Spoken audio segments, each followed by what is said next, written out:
Welcome everybody to the February 2023 Now reading. Our theme this month is poetry, as we do every February, and we don't have a specific theme for poetry.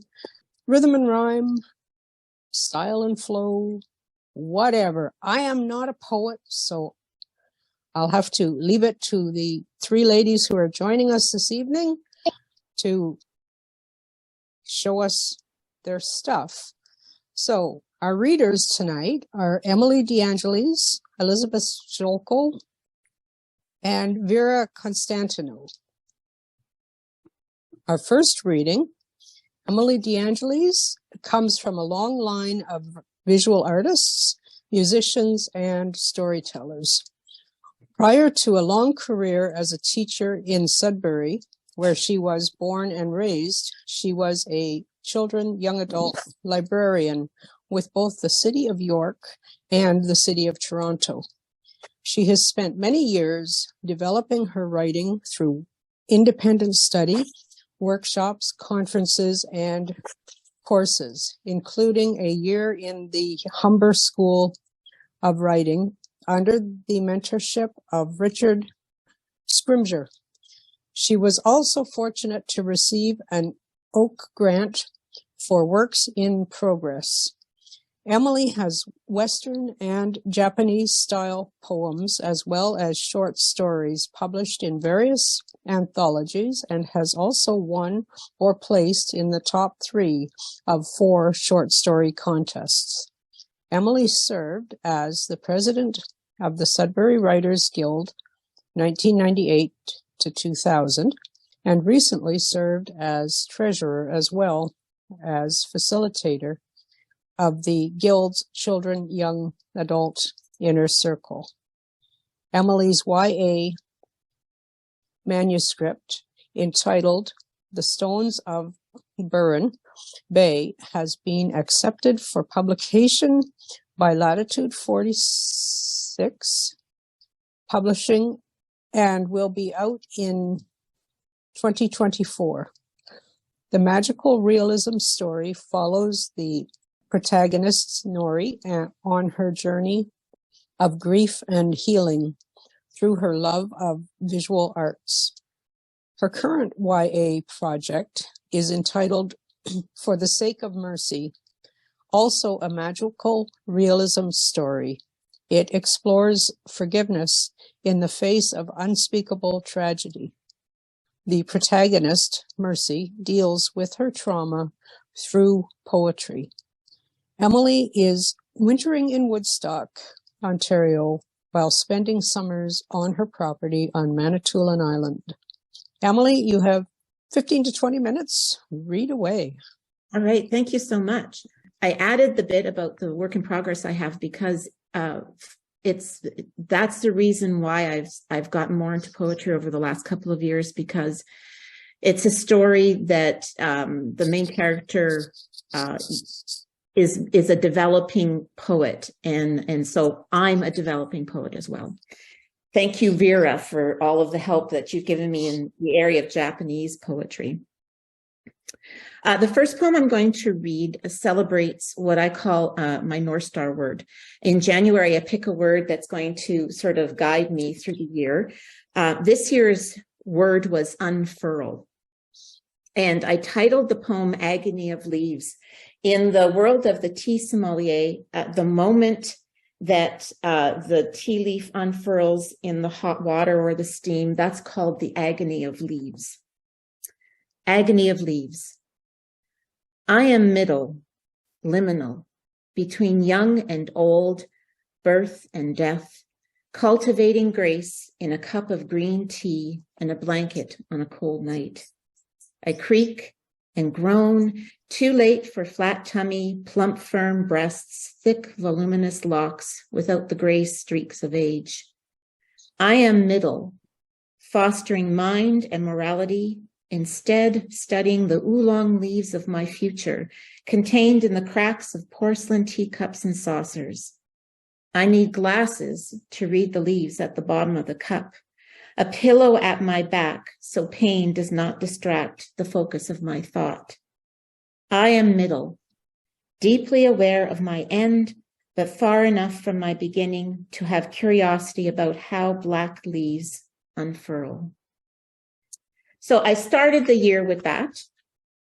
And hopefully, I've gotten a few other of my poet friends involved in the North Star word thing too. So I started to look at Japanese form of poetry and started working with Vera. Oh my goodness, five years ago. Everything was before COVID. So you know how you mark time now before COVID. And I've learned that all the poetry forms, it's Haibun that I really, really enjoy. And that also figures heavily into the work in progress that I have right now. But this is, I guess it would be considered a Haibun sequence. And it was published in a little journal, e-zine, called Terra North Gathering. And it was published by the Sudbury Public Library and the Sudbury Poet Laureate of the time. Guess who? Vera. And so this was one of the Haibuns in that collection. It's called Black Sheep. I perch on a random tombstone, fuming at his tardiness. My brother had one job to do, bring mother to the cemetery for noon. I took care of the rest, grave digger, priest, stone engraver, caterer. And now a crowd of people are gathered around an empty hole, freezing in the early spring wind. The heels on my new black suede Kate 85 Louboutin pumps are caked in mud. Someone suggests starting a fire. Most people snigger at the remark. What would mother think? Ambitious, successful overachiever, firstborn. I'm late, the story of my life. A faulty alternator on an old clunker, and I'm stuck on the side of the road. I call my sister and tell her what's going on. She is not happy. Is she ever, though? Mother is sitting on the back seat, fortunately saying nothing. Unrooted, middle child, black sheep. I am dead. I didn't think I'd be gone so soon. In a way, though, I'm grateful for the break, for the pause on disappointment and stress. His intentions, I know, are always good, but lately I wonder what he will amount to. Jobless, homeless, if I didn't let him live in my basement. Nothing like his sisters. I know parents shouldn't compare their children, but dashing between graves, urn clutched in her son's hands, late for her own funeral.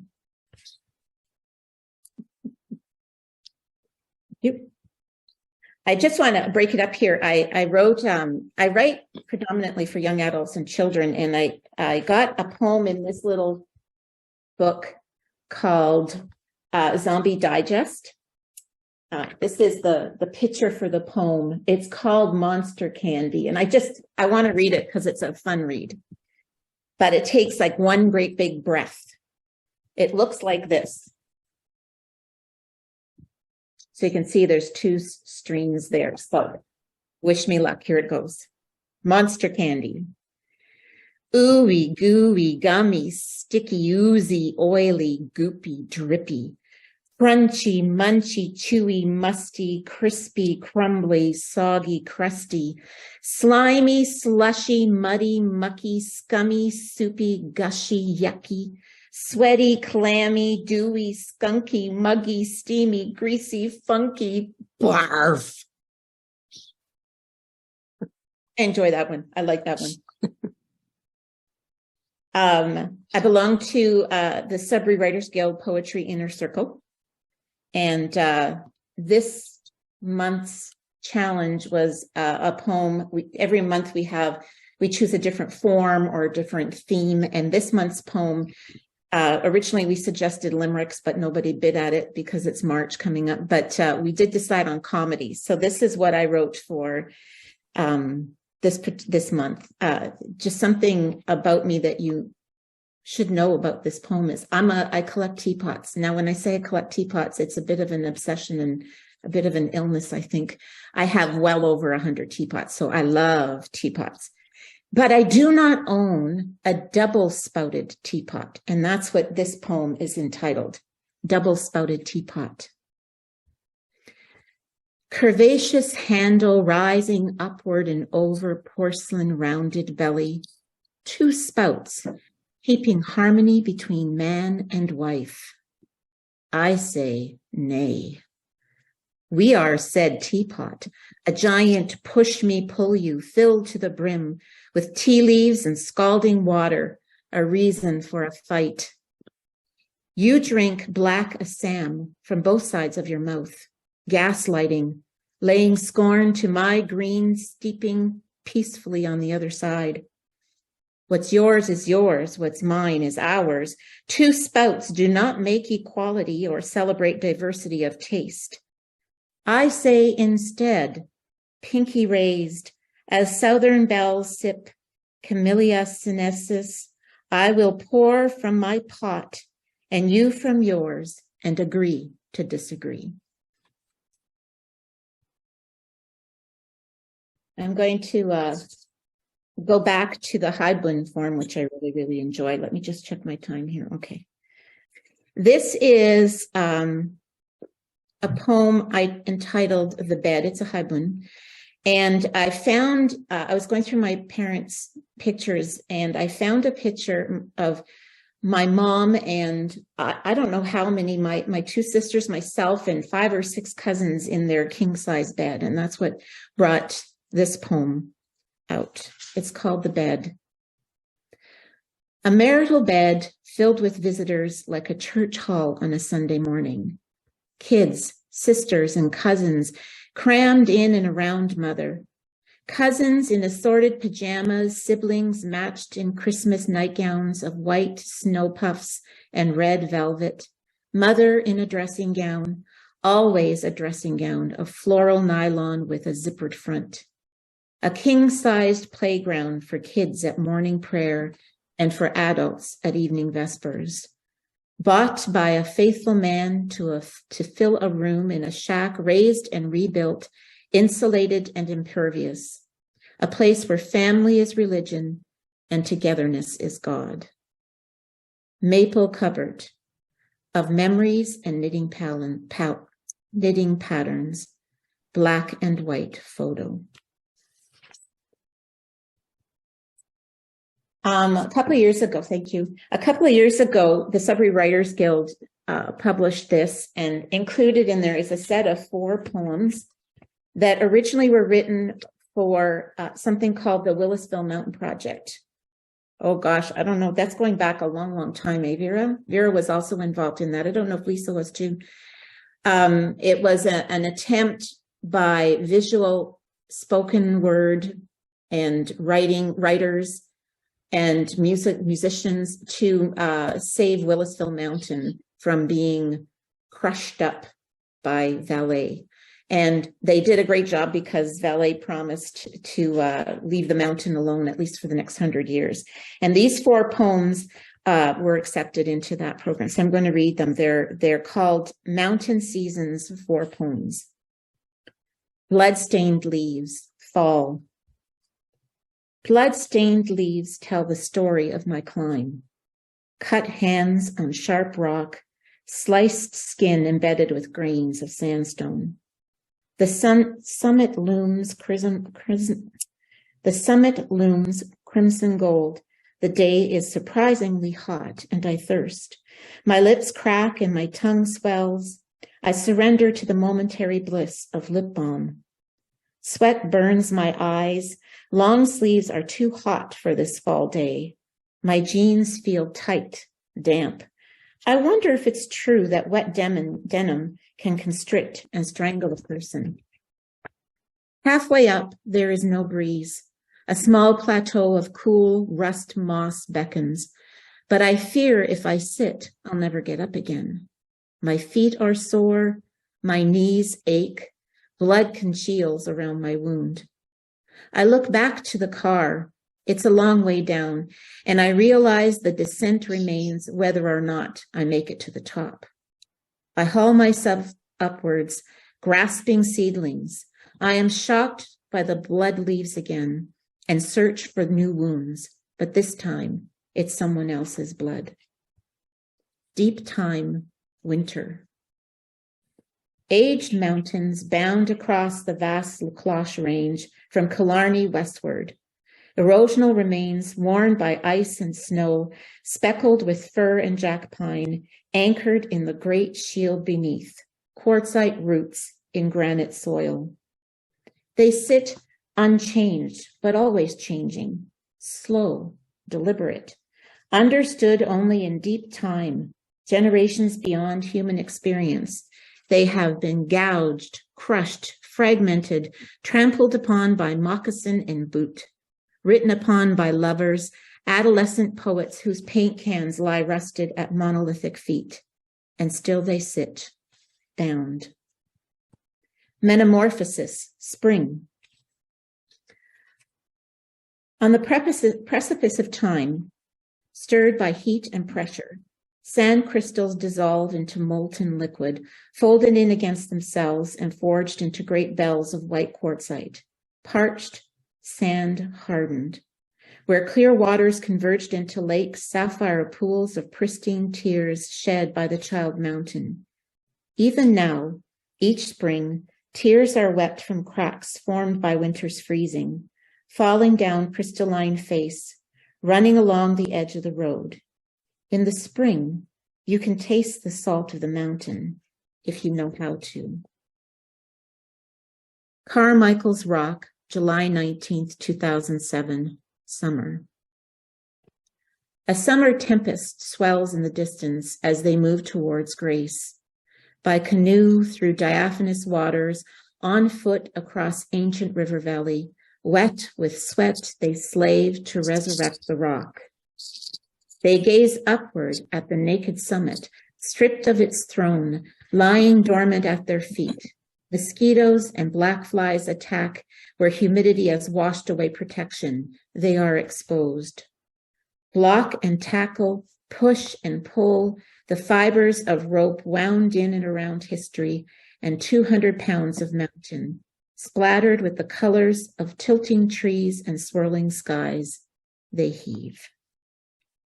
So that talks about the development of the mountain from the beginning of time through history, and that it was an area that was frequented by the group of seven. So you see a lot of trees, group of seven trees, that typical sort of thing in the group of seven paintings. This next poem is also a haibun. It's called Chasm. Lying in a hospital bed again, the same orange and brown stripes still betray wall's age.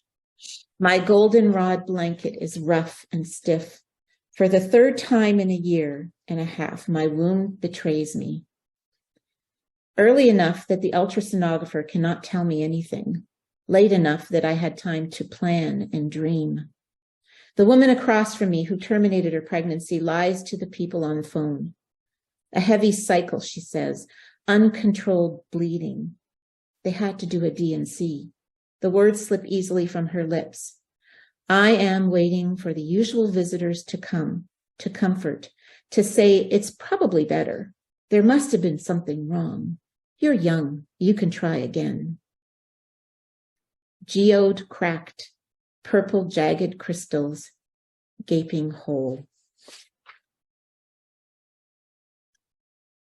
The last one I think I will read is called Repercussions, and it is actually a haibun from the work in progress from For the Sake of Mercy. And it follows at the end of a chapter where Mercy and her sister have had an argument about what has brought them to this point. And Mercy says, you know, everything that happens in life, we have to pay for it somehow. There are consequences to our behavior. And this is the haibun at the end of the chapter, and it's called Repercussions. I am 8 years old. My friend Ida and I are playing restaurant in the backyard. We collect our ingredients from the ground under the trees and from my grandmother's gardens. We are hunters and gatherers of thin, short twigs, bark, and pine cones. We gather the broad green leaves from the giant Empress Wu hostas planted in the shade of the tall maple in the front yard. We choose variegated leaves of deep purple, lime, and burgundy from the coleus plants that border the flower beds along the path from the sidewalk. We carefully select the most perfect red petals on the begonias planted in the window boxes. We mix water and soil we've dug out of the flower beds and create beautiful dishes of vibrant colors and earthy scents. Nan is not happy when she finds us up to our elbows in the dissected remains of her hard labor. We get our first lesson in gardening. Suet ball, sustenance in winter, cat licks her lips. Thank you. Thank you very much, Emily. Very, very enjoyable. Thank you so much for reading for us. Our second reader is Elizabeth Pszczolko, is a writer living in the woods outside Thunder Bay, Ontario. As a child growing up in northwestern Ontario, she kept scrapbooks filled with drawings, musings, and poems. Now that she has retired from her medical laboratory work, she is dedicating more time to her writing. Her blog, A Wandering Little Voice, is the digital revival of those old scrapbooks. The drawings have been replaced with photographs, but the musings are still about nature and how we see and interact with it. She is a member of the poetry group, the Paratactics. She has had poetry published in NOWW magazine and the Walleye. Liz? Hello. The first poem I'm going to read is actually a very new one. I wrote it during a retreat at Sibley. And just to give you a warning, that one of my goals during that retreat was to find music in grief. The poem is called I Am Happy. I am happy. The sun has greeted me with its usual indifference. Whatever dark stones I carried through the night have been set down. The work of day begins. I'll make bread to go with the soup. Truly unnecessary work here in my red kitchen where there is no war. Machine bread waits in the humming freezer, there in the back room among the boots and old books. But the ritual of water and yeast and sugar begins. Should someone be ringing a silver bell while we bow our heads? Do I have time for this? The machine bread was meant to free us. Free us from what? A dust cloud rises, only flour, settling into the wood grain of the old butcher block, into the lines worn around my wrists. The elastic dough builds and folds, water capturing flour, reforming dust into soft skin, into roundness that swells and rises on the shelf by the stove, here in my red kitchen, where there is no war.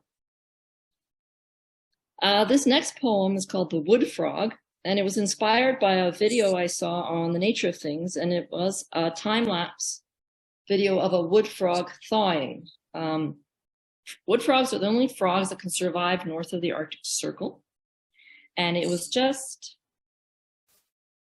amazing. The wood frog.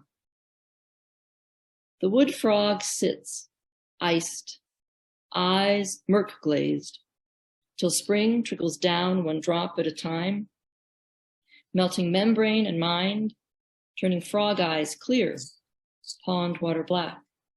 The fly sits upside down in the pool of my eye, sun-dazed, on a quiver of green, washing her eyes all at once and too late. The pond water settles, seeps into my shoe. On mud-caked feet, I walk back to the house. through a quiver of green, Sundays. This poem is called Waking.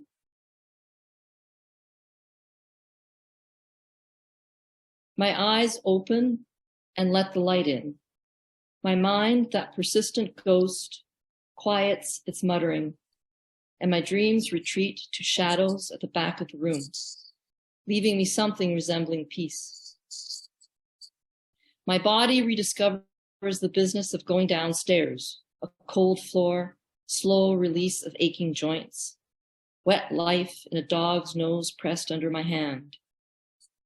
In the snow, a lynx has left a line of silent footfalls from the squirrel nest under the Saskatoon bush to a vanishing point between the spruce and jack pine. From its wet chamber, my heart breathes all this in, follows the squirrel into her nest, the lynx into the hungry distance. Remembers summer under those trees, their needles spread over the sun's face, forgets its own dying. One thing I noticed when you're gathering your poems together to read all at once, I'm reminded of something someone once said, that some of us are just trying to write the same poem over and over. So I'm just going to shuffle them a little bit. This one is an attempt at a form called the pantome, which is a poem written in quatrains, and there's a forced repetition of lines, which is complex pattern of second line becomes, anyways, you can look it up. It was an interesting process, which I may try again, but we'll see how this one moves. My world so same and same is what the title is. All winter, only nuthatches and chickadees. My world so same and same day after day, till robins and whitethroats sing in spring and the snow finally goes. Day comes, same after the day before, news at 9 and on the hour speaks war. But it's spring and the snow has gone, and the deer step out watchful and shy. War speaks on the hour and again at 9, while I comb daylilies abandoned mouse nests. On the brown field, deer stand watchful. Grouse thump the air for love. From under the gone snow, I pull mouse nests pillow soft. My body says I will need to make my garden smaller, choose which flowers I love most, make room for wild grasses and clover. I imagine my last smaller garden. Wonder what the world will look like then. All grasses and clover? I cover my eyes, afraid to look, but the wonder holds me. I don't want to go and miss the nuthatches and chickadees. I'll cover my eyes till robins and whitethroats sing.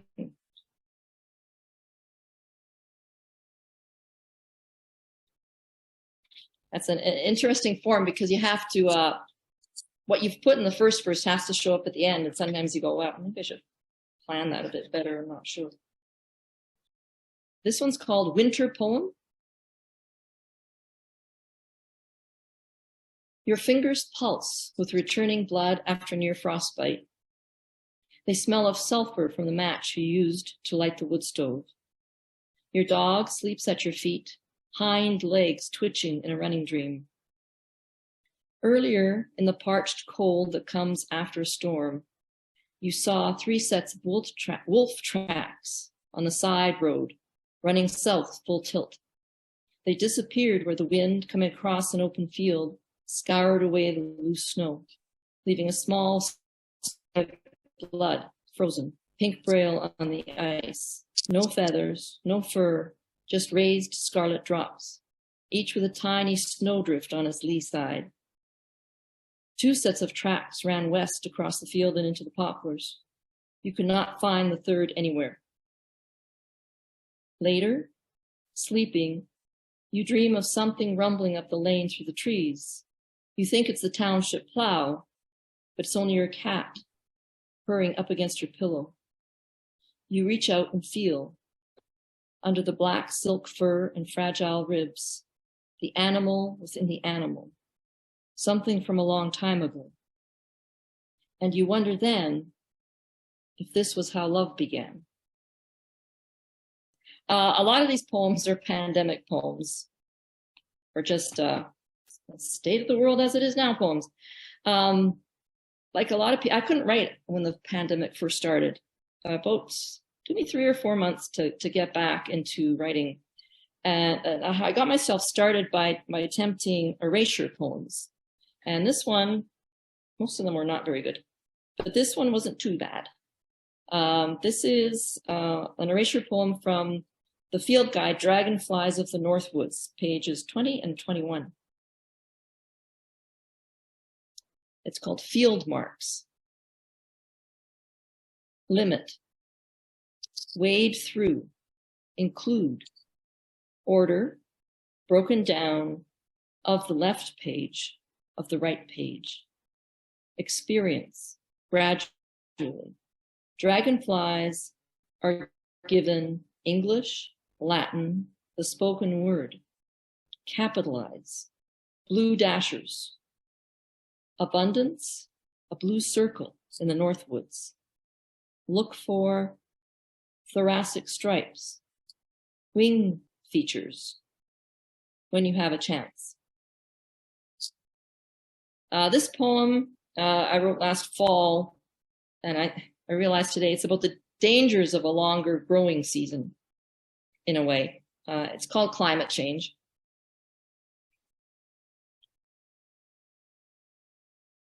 Summer has been hanging on, lying warm and foggy between deepening shadows, ignoring the falling leaves, fattening itself on amber sunshine.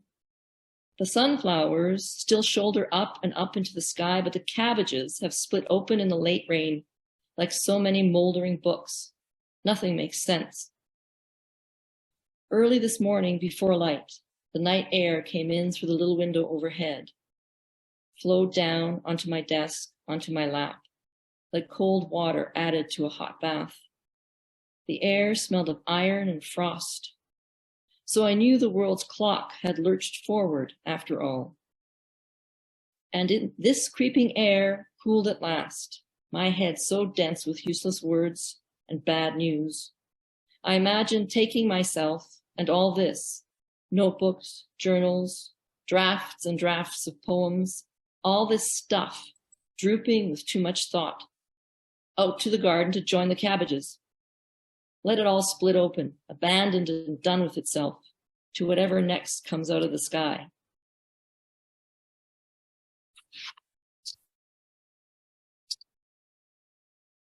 Excuse me.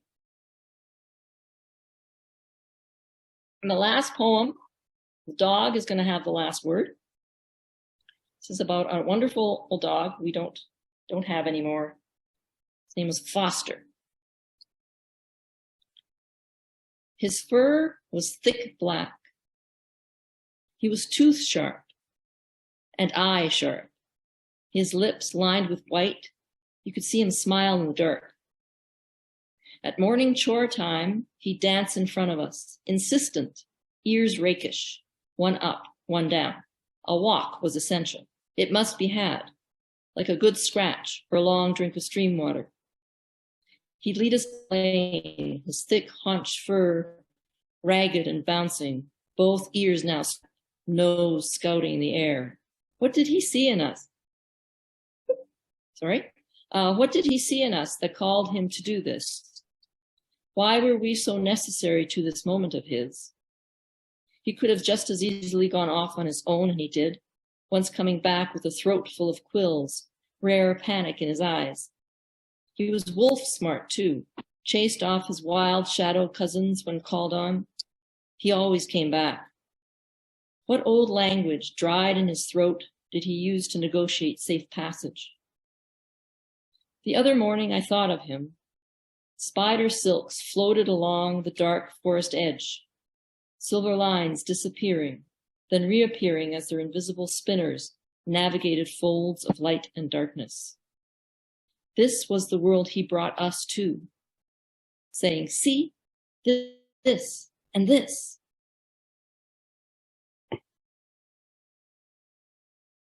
Thank you.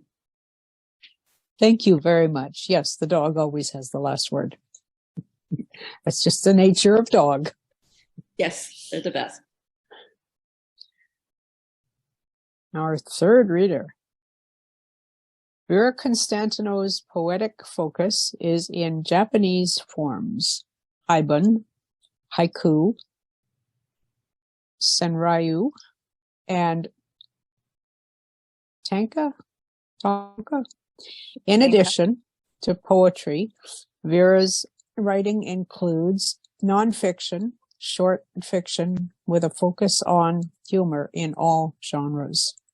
She is a member of NOWW, the Sudbury Writers Guild, Haiku Canada, Haiku Society of America, and the Writers Union of Canada. She served as Poet Laureate of Greater Sudbury from 2020 to 2022. Vera? Thank Go you, ahead. Tessa. I was the pandemic poet. To start with, I'd like to show you what I learned yesterday. It's a new skill, and it's called haiga, which is another form of Japanese expression. And I will just share my screen to show you. Oops, I guess I need to share it. This is one of my cup pictures. You can see the wall of the cup, and that is the residue that's left in my cup. I didn't alter it at all. And the poem is Scent of Roses, a Memory, Post-COVID. And that's in honor of people who had long COVID and lost their sense of smell. And the second one I'll show you, another cup picture.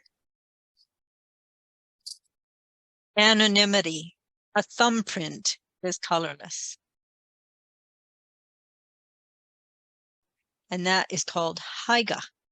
And I owe my daughter, she's the one who taught me how to put text on a photo.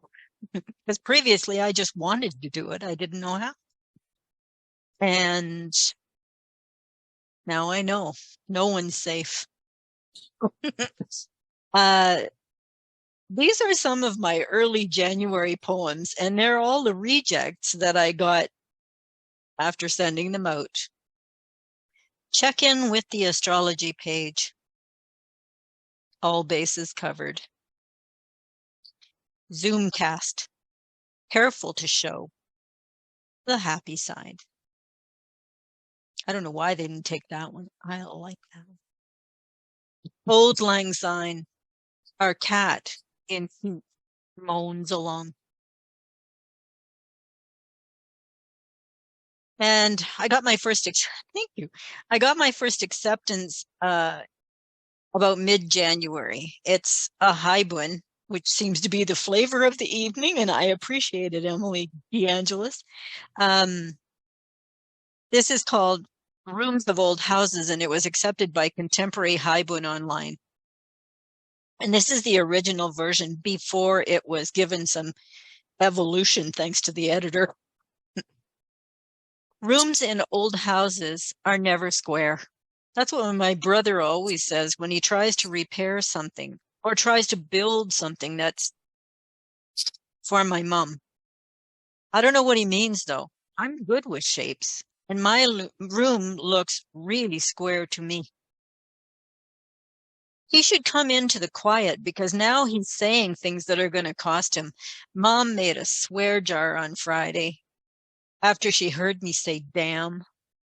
I pay $0.25 a word, but she said my brother has to pay $1. I bet he's up to $5 by now. I hear him say, it's the hammer's fault. Mom says, too bad, baby. Pay up. Now I can hear him dropping coins in the jar. Mom says she needs a new hairdo, and this is her personal fundraiser. I don't know what she means either, but I hear her laughing and I feel happy. Bathroom shelf. All the toothbrushes lean toward the window.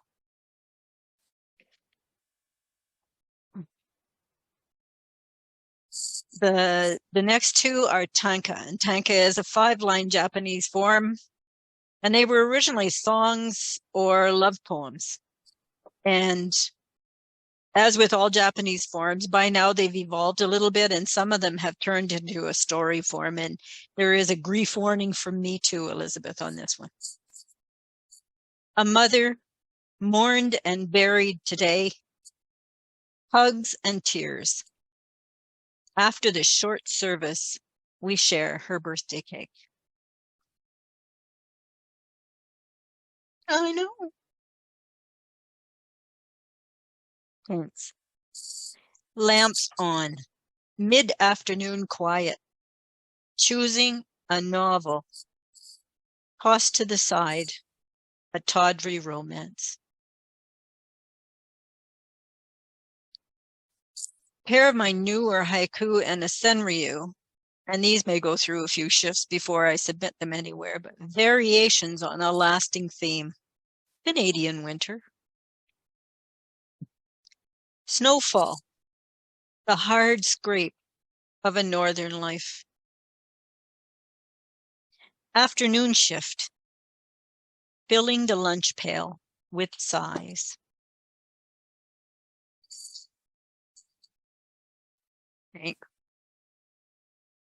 I sometimes wonder what people, unfamiliar with haiku or senryu, wonder what is she doing? And there's no way to stop and explain. So when I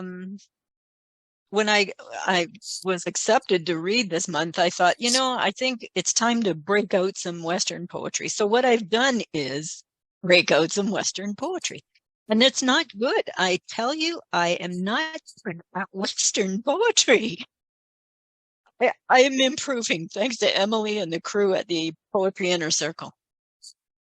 But this is a pretty close example of what I did before.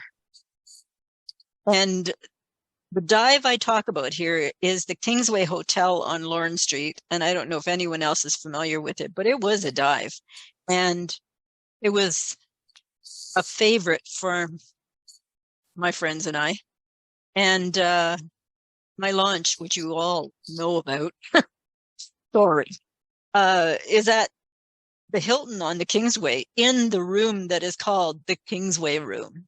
And I picked it especially because I just wanted that moment back where I could walk into the Kingsway.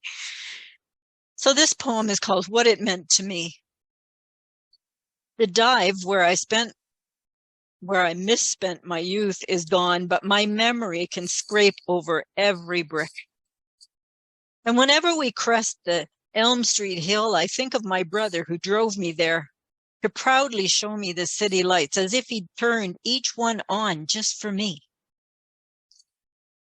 I don't see the city as it is. I see it as it was.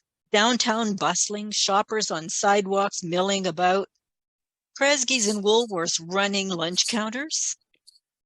The hush of Eaton's and that old guy who ran the elevator and wore gloves. It's not that I don't want growth. I love this place enough to let it grow. It's just that I miss the past and what it meant to me.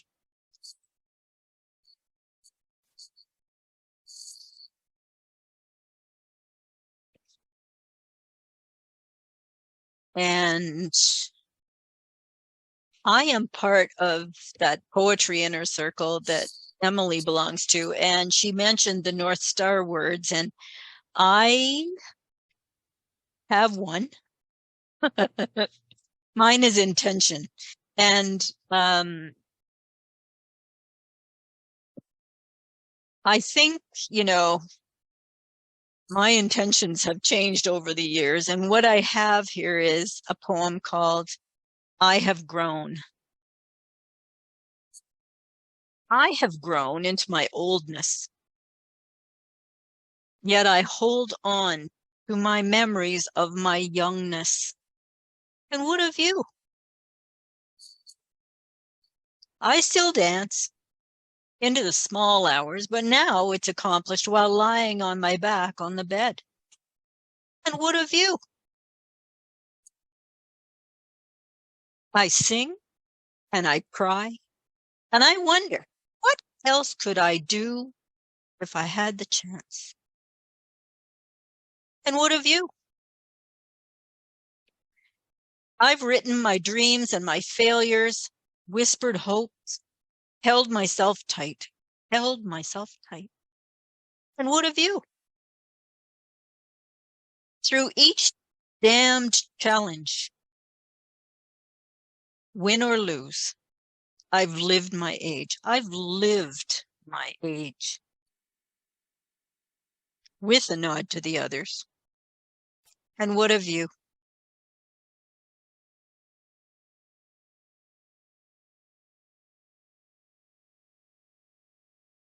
Thank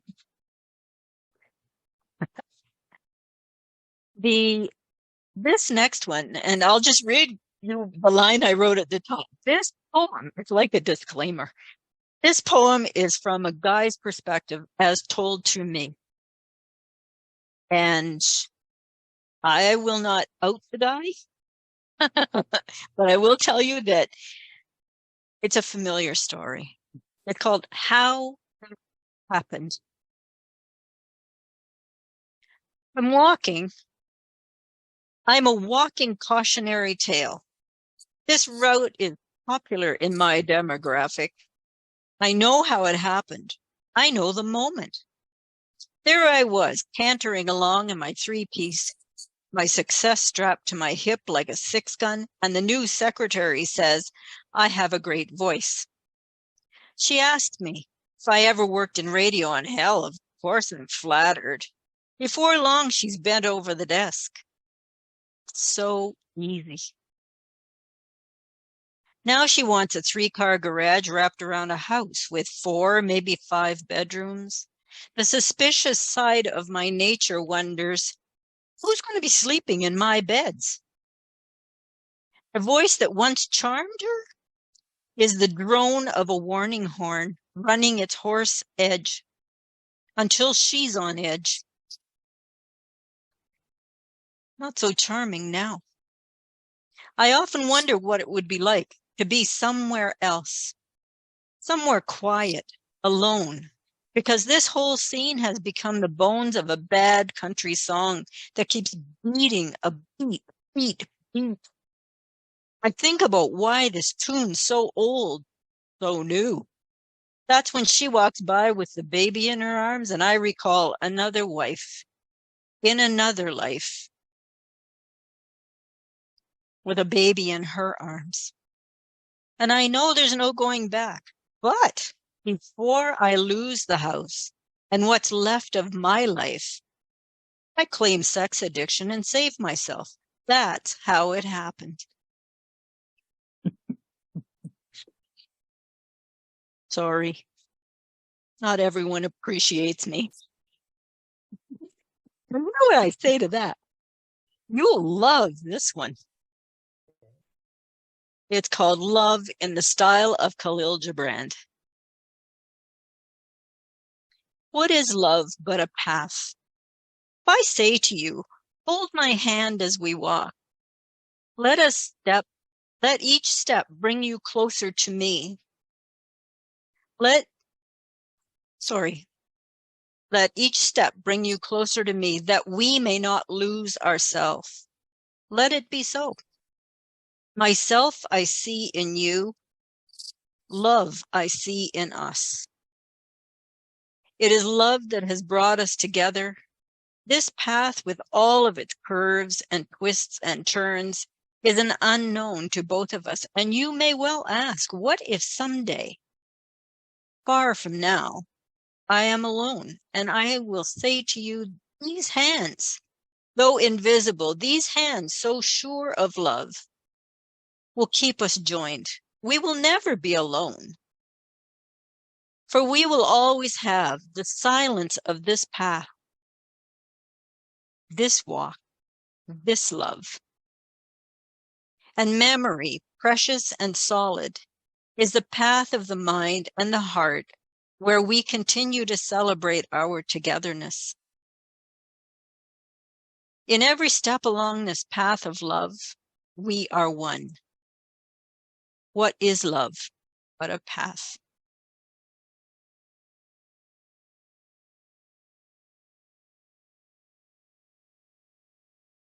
More than just a rattling box of white hair. Thank you. Thank you very much, Vera. Thank you. Thank you, everybody. Thank you to our readers this evening. That was wonderful.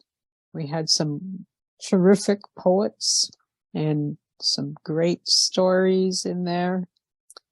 Thank you to our audience. Thank you, everyone, for joining us. So thank you, everybody, and good night. Night, everybody. Thanks.